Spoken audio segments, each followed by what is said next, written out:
Issues. Let me ask you if you have a view about COVID, as clearly the workplace rife with ethical issues now. Things like, should corporations require vaccination? And we saw the CEO of Morgan Stanley say, oh, if you can have lunch in a restaurant, you can go back to work. And we have some CEOs saying, if you're going to go back to work, you have to be vaccinated. Others doing different things. What is your view on that, on how decision-making should happen around those COVID-related policies? We touched upon things like mental health in the workplace.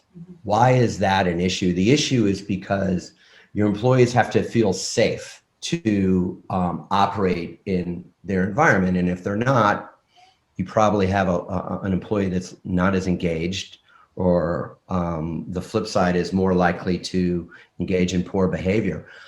I think as the values are, I want to have a workplace where people feel safe to raise their own hand. One of the things we've been asked to do is help companies measure culture. The way we look at it is we measure a bunch of different things, but the main thing we measure is, do you really feel safe to raise your hand?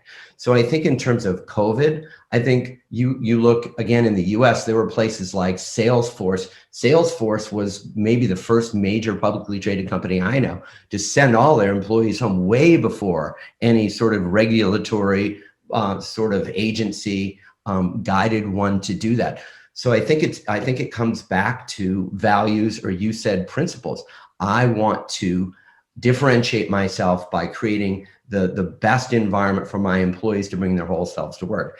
And if you believe that means your employees should be vaccinated, or your employees should choose whether or not they feel comfortable. Like one of the things we do at Ethisphere, we're a little business, but our employees choose where they work. And I'm not going to mandate anybody to go anywhere until they feel safe.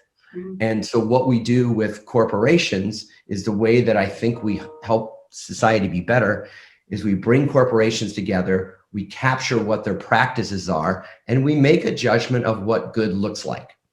So for us, how do you measure something like culture, though? How do you go about measuring that? We look at it from the employee perception standpoint. So we have developed a software program or a bunch of algorithms that break it into 8 pillars. It's all on our website. You can go check it out. Things like organizational pressure, organizational justice. We talked a little bit about awareness. Do you even know where the policies and programs are? It doesn't matter if you've got great policies if you can't find them. Like one of the things that many corporations focus on, and the regulators tell them they have to do it, is you have to have a hotline or a way for companies to report issues.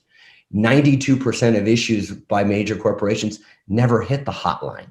You know where they hit? They hit their manager. They hit their peers. So are your managers and peers prepared to do something with that information? Do you even capture that it's coming to them?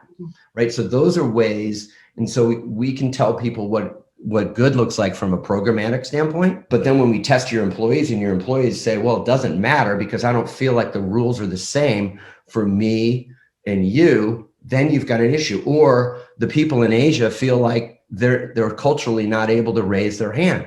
So you've got to get in there and recognize that and have some change management, but it starts with measuring. So